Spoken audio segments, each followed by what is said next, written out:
Curso Cálculo Integral, sección 108. Son las 8:15 y dejo constancia que inicié esta clase a las 8 en punto. Y desde esa hora no ha llegado ningún alumno.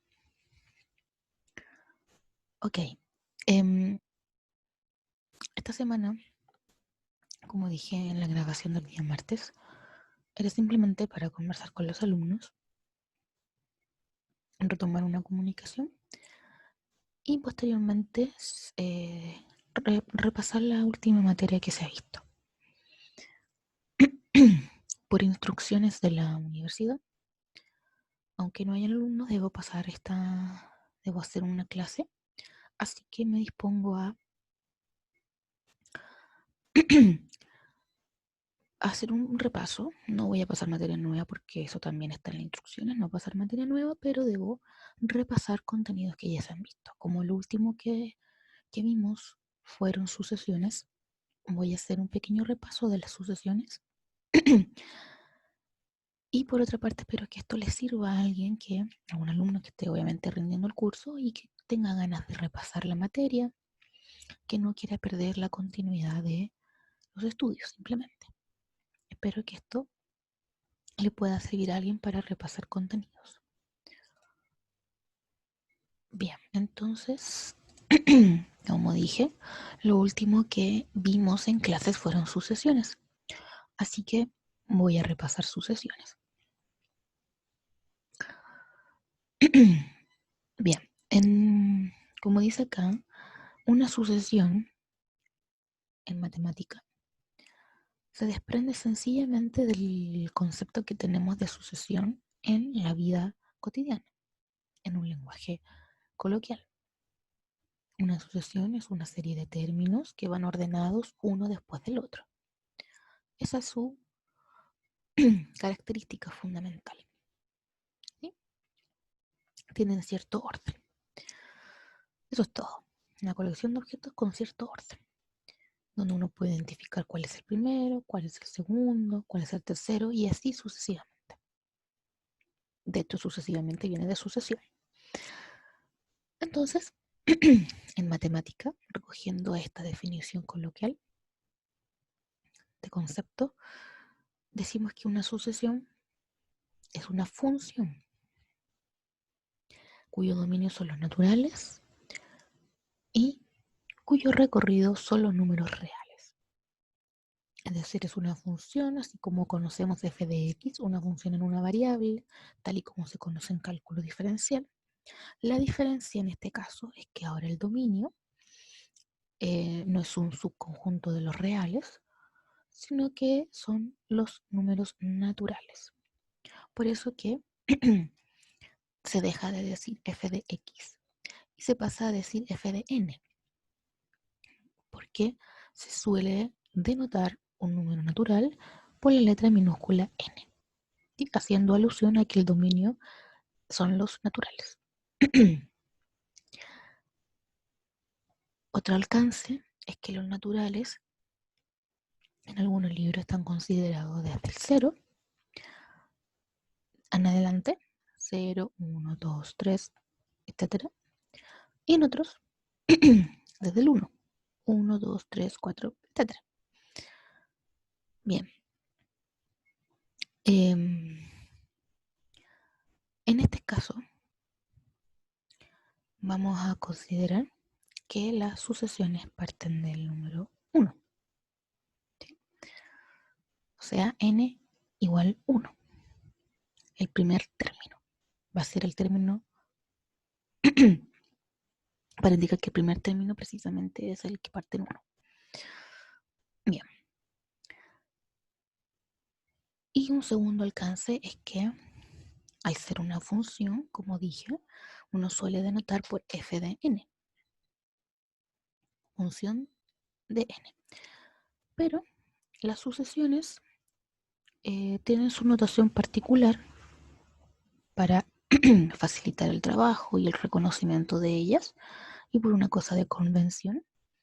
Y en vez de denotar ahora una sucesión como f de n, se pasa a denotar con estos corchetes que en su interior tienen A sub n, sub de subíndice, ¿ya? Eso se refiere a sub n, de sub a subíndice n. Entonces, en vez de denotarlo así, se denota así. ¿Y ahora qué significa eso? Significa que, como ya dijimos, sus dominios son los naturales. Entonces, tomamos el término 1. Dijimos que vamos a partir del 1. El 1 es el primer término. Le aplico la función al 1. Y en vez de decir f de 1, vamos a decir a sub 1. A subíndice 1. Luego viene el 2. En vez de decir f de 2, f evaluado en 2, vamos a decir a sub 2. Y así, un término cualquiera, completamente arbitrario dentro de la sucesión. Como decir, esto equivale a decir como f de x, así evaluar un x cualquiera en el dominio, y uno decía igual f de x. Aquí tomamos un n cualquiera en el dominio, naturales, y en vez de decir f de n, vamos a decir a sub n. Y estos numeritos que están acá, a sub 1, a sub 2, a sub 3, hasta a sub n, y después sigue, porque esto es una sucesión. Los naturales son infinitos, así que esto sigue infinito. Uno reconoce a la sub 1 como el primer término de la sucesión. Por eso partimos del 1, para marcar este orden y decir que es el número 1, equivale al elemento número 1. Si tenemos una colección de cosas que dijimos que iban a estar ordenadas y uno puede identificar cuál era la primera, cuál era la segunda, cuál era la tercera, etc. La idea de esto es que nos diga que efectivamente a sub 1 corresponde al primer elemento, a sub 2 al segundo elemento, a sub 3 el tercer elemento, y así, a sub n el término nésimo.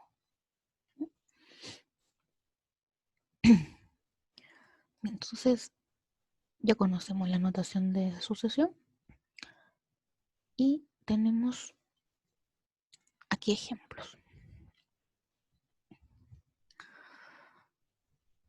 Esta sucesión, denotada por a sub n, corresponde a 3 más paréntesis menos 1 elevado a n. Entonces aquí está lo que va a ir cambiando. Aquí está el n. Entonces cuando evalúen, se evalúe por ejemplo en 1, ya que estamos evaluando en orden, n parte en 1, evaluamos en 1, el primer término sería a sub 1, es decir, n vale 1. Por lo tanto aquí, donde está el n, se coloca 1.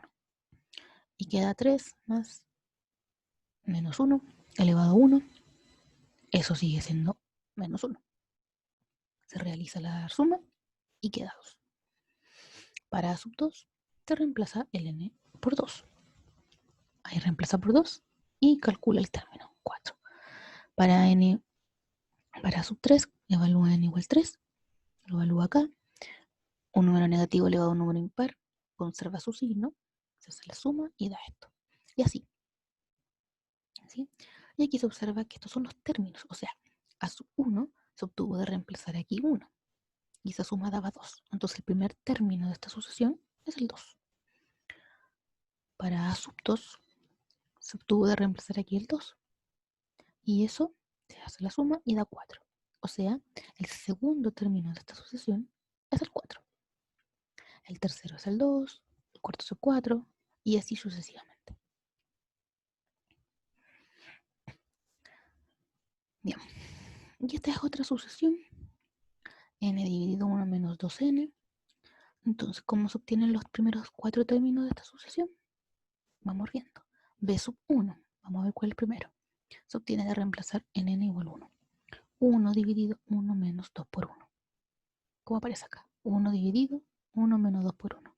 Se realiza esta operación numérica que es bastante sencilla y se obtiene que el primer término de la sucesión es menos 1. Para n igual 2, se reemplaza aquí el 2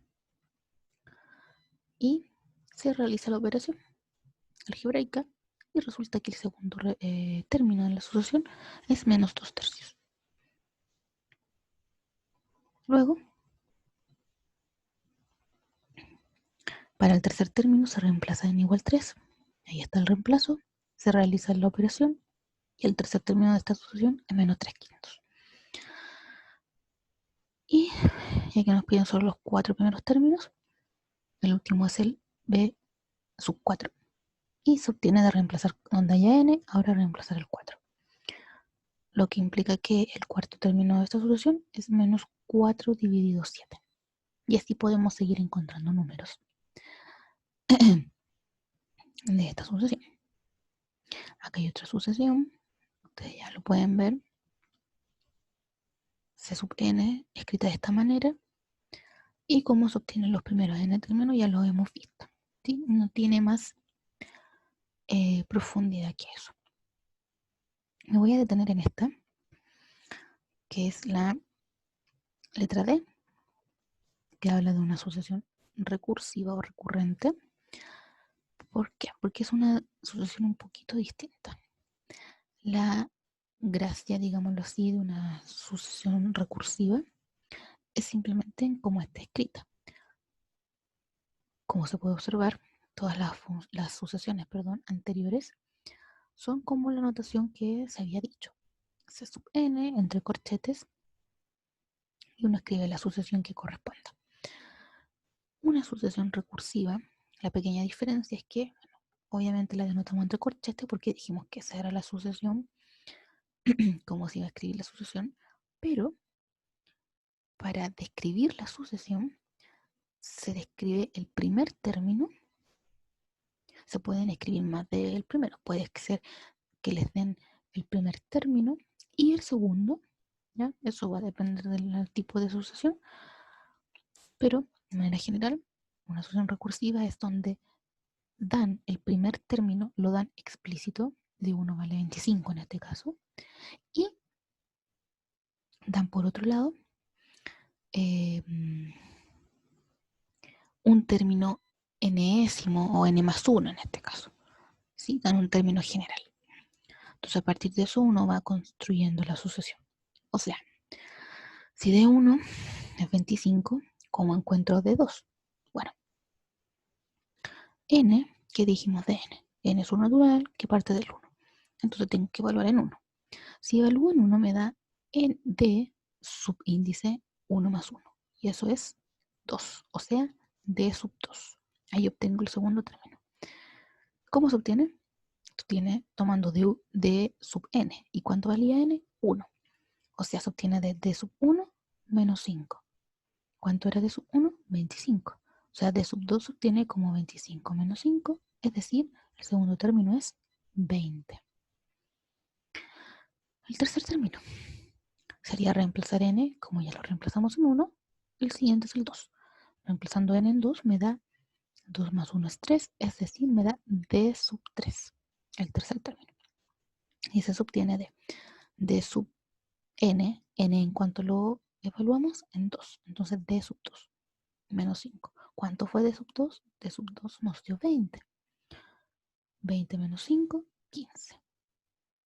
Por último, d sub 4. Como tengo d sub 4, bueno, estamos reemplazando ordenadamente el n. Ya lo reemplazamos en 1, en 2. Ahora falta reemplazar en 3. 3 más 1 es 4, o sea, ahí obtengo d sub 4. Esto es d sub 3 menos 5 y d sub 3 nos dio 15. 15 menos 5 es igual a 10. Ese es el cuarto término. Y así se va construyendo esta sucesión. Entonces la gracia, digamos, de una sucesión recursiva es simplemente que nos dan el primer término, nos pueden dar el primero y el segundo, y todos los otros términos se construyen a partir de los términos anteriores. Esa es la idea. Por eso que d sub n más 1 se construye a partir de d sub n, y aquí se le suma, se le puede restar, multiplicar, dividir, lo que sea, ¿ya? La idea sencilla es que los términos de la sucesión se construyen basándose en los términos anteriores, ¿ya? Esa es la idea de una sucesión recursiva. Bien, ahora lo importante de una sucesión es encontrar su límite. Voy a apagar el audio unos minutos y luego retomo.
Ok, ahora sí.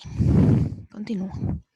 Entonces, el objetivo es encontrar límites de sucesiones. En cálculo diferencial se aprendió a encontrar límites de funciones. Perdón. Eso se estudió en cálculo diferencial, se alcanzó a estudiar el semestre anterior. Así que ya están familiarizados con el concepto. Entonces, como una sucesión es una función, es posible encontrar el límite de una sucesión. ¿Sí? Esta es la definición formal de límite de una sucesión. ¿Sí? Aquí nos explica qué es lo que nos quiere decir. Y está escrito en palabras y en un dibujo. Pero básicamente, lo voy a decir en términos más sencillos porque esto lo pueden leer. Pero lo primero que hay que saber es la notación, esa, que ya se conoce, solo que ahora el límite va a ser cuando n tiende a infinito, ¿verdad? ¿Por qué? Porque los naturales son un conjunto de números infinito. Y si vamos a estar evaluando a sub 1, a sub 2, a sub 3, hasta llegar a una sub n, luego a sub n más 1, a sub n más 2, y así, etcétera, infinitamente. Los naturales son infinitos. Entonces, ¿qué queremos ver? Queremos ver qué le pasa a esta sucesión en el término, digamos, comillas, infinito, en un término muy grande, muy grande. ¿Qué es lo que le pasa a esta sucesión? Entonces, esa es la idea de converger en un término muy grande de esta sucesión.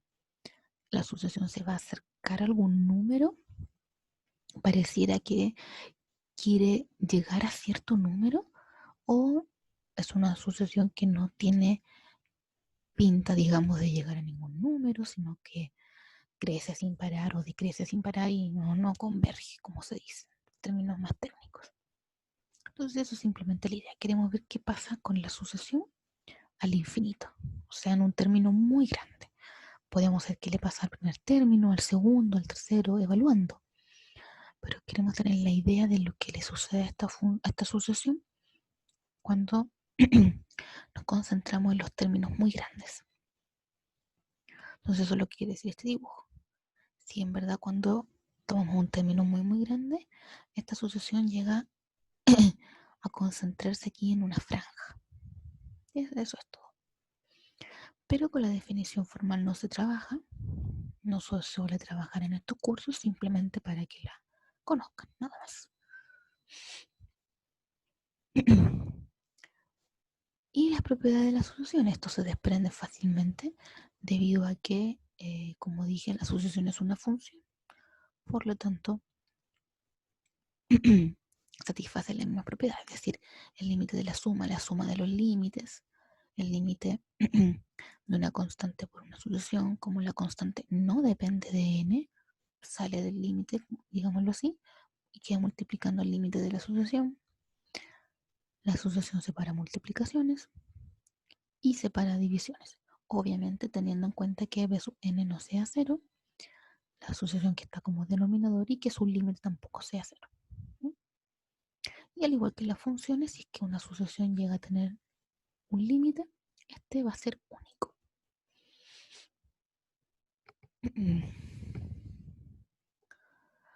¿Cómo se calcula entonces el límite de una sucesión?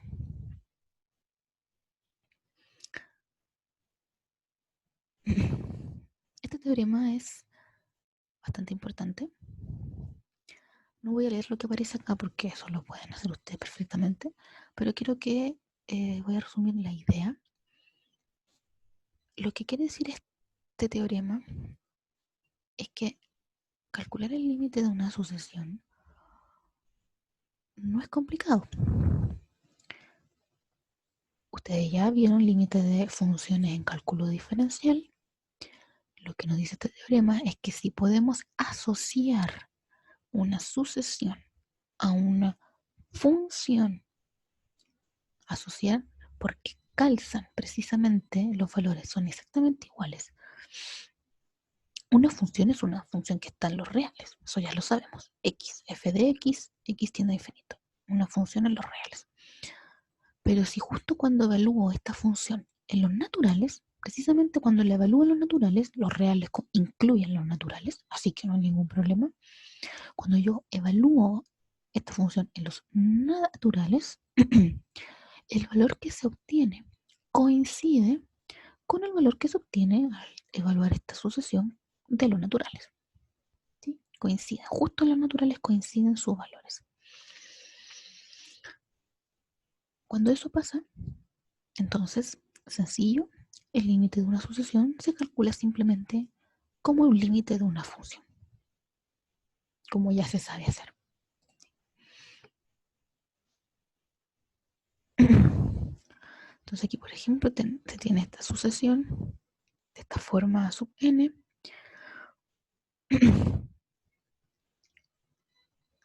Y aquí se observa que nos dan como el término enésimo.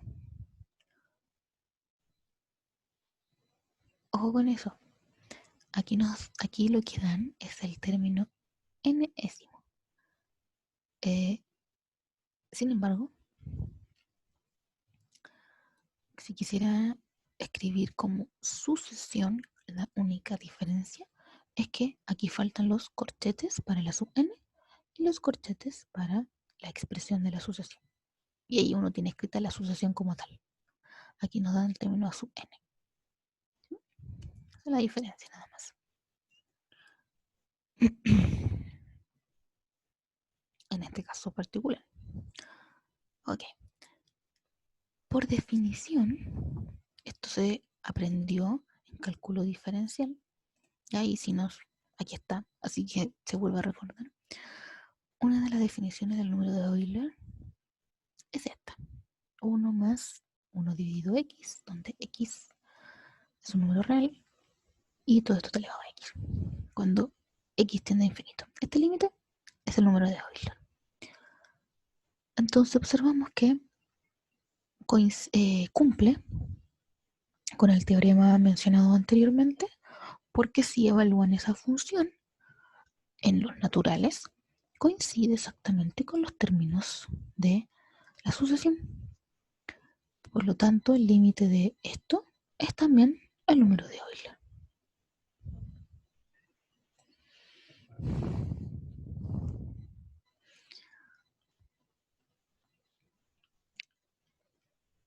Acá se tiene la letra A. Esta sucesión se vio anteriormente, ¿sí? Fue cuando aprendimos la definición de sucesión y encontré los primeros términos. Se observó que esta sucesión, de hecho aquí falta un 2, por eso que hay una coma y que sobra, falta un 2 acá. Esta sucesión partía del 2, 4, 2, 4 y se observa que se va repitiendo, ¿sí? Todo el rato, 2, 4, 2, 4. se alternan, como dice acá. Entonces este límite no existe porque no tiende a nada. O sea, la función está todo el rato alternando entre 2 y 4. ¿Sí? No tiene límite. Y esta sucesión, si se quiere calcular el límite, se aplica entonces igual que la función x dividido 1 menos 2x. Como coincide, el límite se calcula como si fuera una función. Esa es la gracia, en verdad. Ya esa es la gracia del teorema, que podemos tomar esta sucesión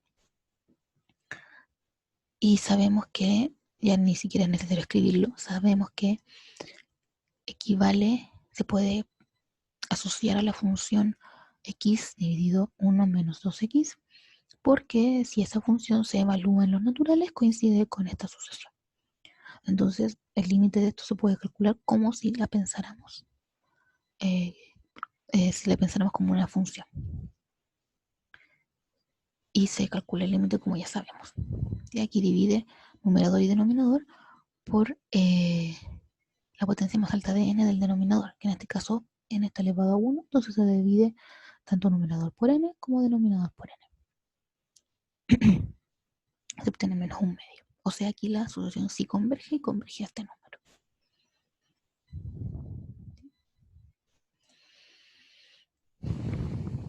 Bueno, y aquí hay otro límite de sucesión que ustedes pueden leer. ¿Sí? La única diferencia acá es que había que recordar cuál era la derivada de una función exponencial, que era esta. Ahí la recuerdo. La derivada de una función exponencial. ¿Sí? Y recordar además la regla del L'Hopital. Que el L'Hopital en cálculo diferencial no se alcanzó a ver. No obstante, cuando en este curso yo pasé a integral impropia, apareció en uno de los ejemplos también la aplicación de la regla del L'Hopital. Y ahí sí yo la enseñé. ¿Ya? Entonces, si alguien no lo recuerda, está en algún apunte, en algún video, de la materia de integral impropia. Como en la integral impropia se calculaba mediante límites, aparecían este tipo de indeterminaciones y ahí yo expliqué lo que era la regla del L'Hopital.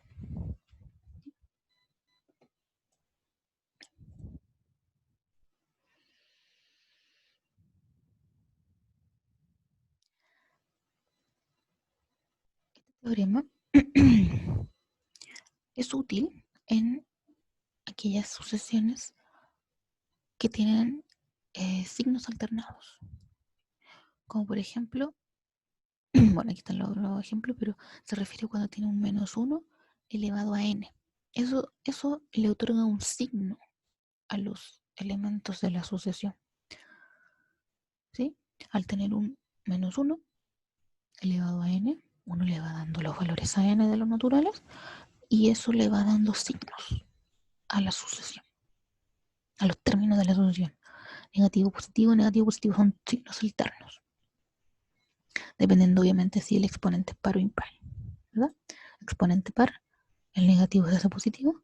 Exponente impar, el negativo preserva su signo. Entonces nos dice este teorema que si el límite del valor absoluto de la sucesión es 0, entonces el límite de la sucesión original también es 0. Por ejemplo acá, que tiene esa sucesión que tiene signos, si ustedes evalúan en 1, y recuerda el factorial. Si alguien no se acuerda lo que es el factorial, esto se ve en álgebra, el factorial de un número es la multiplicación. ¿De qué manera? Vamos con un ejemplo más sencillo. Por ejemplo, 3 factorial. El 3 factorial es lo mismo que decir 3 por 2 por 1. 5 factorial significa 5 por 4 por 3 por 2 por 1. ¿Sí? Esa es la notación de factor. Es una notación para resumir esas multiplicaciones que van como en orden. ¿Sí? El n factorial es n por n menos 1 por n menos 2 y así hasta llegar al 1. ¿Sí? Eso es la factorial. Entonces, aquí si se saca el valor absoluto, fácilmente el límite da 0. Por lo tanto, según el teorema, como el límite nos da 0, entonces podemos afirmar que el límite de la sucesión original es 0. Ojo acá que el teorema dice que si el límite del valor absoluto es 0, entonces el límite de la sucesión es 0. En este caso de esta sucesión, el límite del valor absoluto da 1, no da 0. Entonces no puedo decir nada del límite de la sucesión. No, no puedo afirmar nada. ¿Sí? Con la información que tenemos hasta ahora, no puedo decir absolutamente nada del límite de la sucesión original. Porque el teorema me dice que si el límite del valor absoluto me da 0, yo puedo decir algo. ¿Y qué es ese algo que puedo decir? Puedo decir que el límite de la sucesión original también es 0. Aquí en este caso 2, el límite del valor absoluto me dio 1. 1 es distinto de 0. Entonces no puedo decir nada todavía. No sé. ¿Sí? Y aquí hay otro ejemplo en que sí se puede calcular el límite con ese teorema.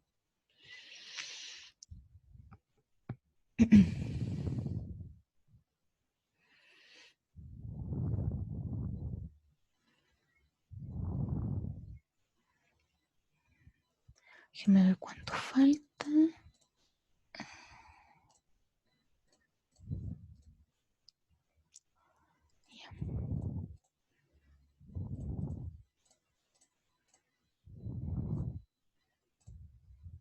Ya no queda mucho. Bien, entonces voy a terminar con el resumen hoy. Alcanzamos a terminar con el resumen el día de hoy. Ok.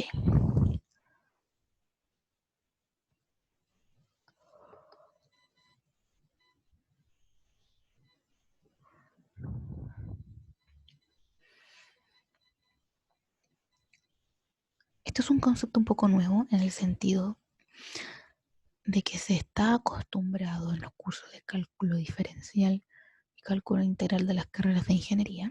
Se acostumbra a, como dice el nombre, calcular. Tener algo, una función, un límite, una derivada, una integral, y calcular, llegar y calcular. Ahora entramos, esto es como una pincelada de lo que viene después en series, de que a veces calcular, así tal cual como echar el lápiz a correr y empezar a calcular cosas, no siempre es fácil. Y más que eso, no siempre se puede. ¿Ya? Entonces aquí entra un concepto nuevo para ustedes, alumnos de cálculo, de carreras de ingeniería, que entender la idea de que no siempre se puede llegar y calcular, pero que tampoco es un problema, que no siempre también es necesario llegar y calcular. A veces simplemente uno necesita saber si existe o no, no saber cuánto es, sino si existe o no. ¿A qué me refiero? En muchas ocasiones se va a tener una sucesión y no va a importar calcular exactamente el límite de esa sucesión. No se va a poder y no va a ser necesario calcular a cuál número converge. Pero sí puede ser simplemente necesario saber si converge o no. No tener idea de lo que converge, pero saber si converge o no. ¿Sí? Ok. Entonces para eso recordamos ciertos conceptos que también se ven en cálculo diferencial para funciones, así que tan nuevos no son, como lo de la monotonía. Este concepto se estudia en cálculo diferencial como cuando una función es creciente o decreciente. Si una función es creciente, se dice monótona creciente, y si es decreciente, se dice monótona decreciente. ¿Sí? Simplemente monótona. En sucesión es lo mismo. Si una sucesión es creciente, se dice que es monótona, también, y asimismo, perdón, si es decreciente. Es decir, creciente, que cada elemento de la sucesión es más grande que el anterior, mayor o igual, y decreciente en el caso de que cada término de la sucesión es menor que la anterior, menor o igual. Eso es todo. Y aquí se dan ejemplos de sucesiones creciente y decreciente.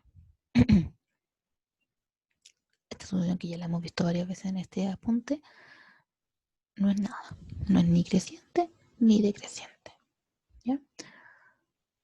Porque como dijimos, se alterna de 2 y 4, así que no pasa nada con ella. Aquí se tiene otra sucesión y se ve que es creciente debido a este proceso. Ahora aquí la nota importante es esta. Esto es importante y más que importante es útil porque nos dice que una forma de saber si una sucesión es creciente o decreciente es asociarla a la función y como se sabe, aplicar reglas de derivada. Uno si deriva esa función, la primera derivada le da positiva y la función es creciente. Por lo tanto, uno deduce que la sucesión también es creciente. Sí se pueden usar ese tipo de herramientas. Aquí hay más ejemplos de sucesiones crecientes y decrecientes. Otro concepto que también se estudió en cálculo diferencial es el de funciones acotadas. Una función acotada es aquella que tiene, recuerden que tenía como techo y suelo, o sea que no se me escapa de cierta franja, digámoslo así. Pero una franja puede ser muy grande, pero no se nos escapa ni hacia abajo menos infinito, ni hacia arriba más infinito. Sí la podemos encerrar. Una función muy clara de ver que es acotada son la función seno y coseno, obviamente. La función seno. ¿Sí? La función seno, si recuerdan, es una curvita continua y no tiene una franja en el menos 1 hasta el 1. De menos 1 a 1 esta función no se me escapa, no se ve acotada. Aquí una sucesión es algo similar, equivalente a sucesión simplemente. Una sucesión que es acotada superiormente es que está acotada por arriba. Es decir, los términos de la sucesión, por muy grandes que sean, nunca van a ser más grandes que algún número. Una sucesión acotada inferiormente, los términos de la sucesión, aunque sea más chico el término a sub 1, no va a ser menor que algún número. Y simplemente una sucesión acotada a secas quiere decir que es acotada tanto por arriba como por abajo. Y aquí muestra que los ejemplos anteriormente vistos están todas acotadas. Y aquí sale sus cotas por abajo y por arriba.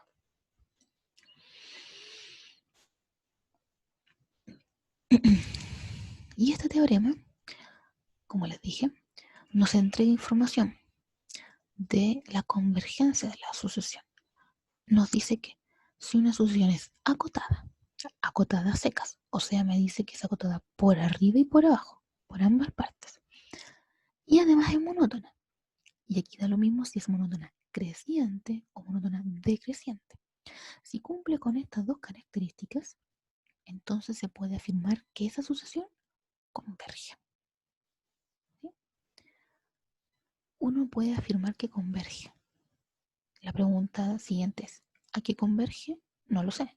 Depende de la sucesión y si tiene la facilidad para encontrar ese número al cual converge. Este teorema lo único que me dice es, ¿converge o no? Entonces los ejemplos, aquí tenemos esta sucesión, es acotada, es monótona, entonces cumple con estas dos cosas, uno afirma que converge.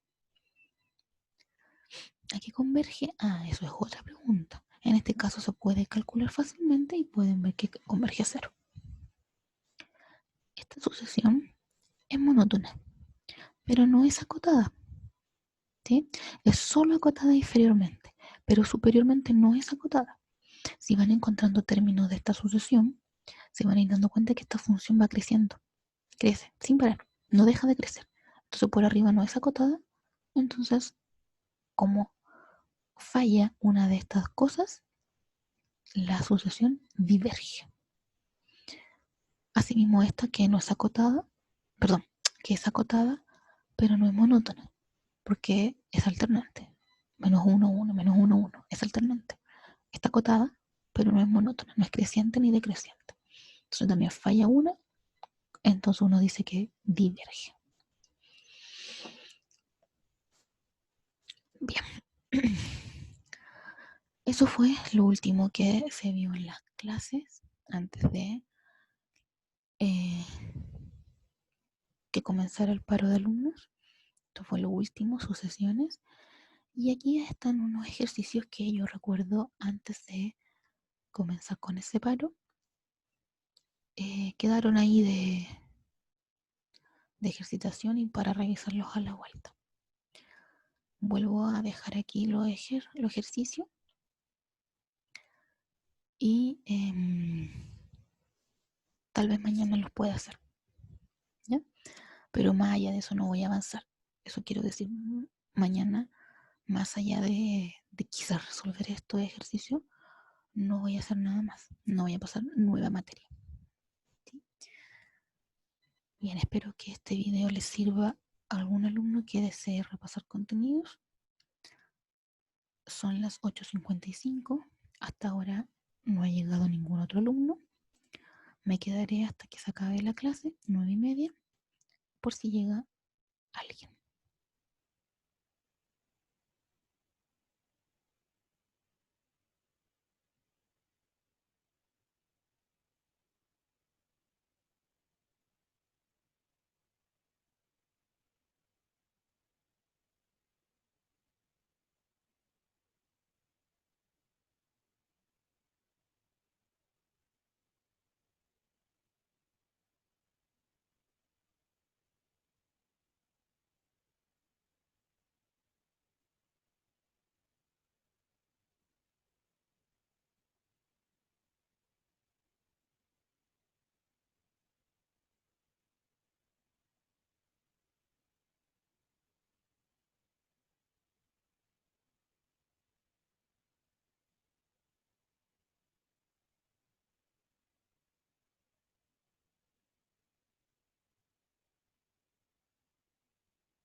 Finalizada la hora de clase, dejo registro que no llegó ningún alumno.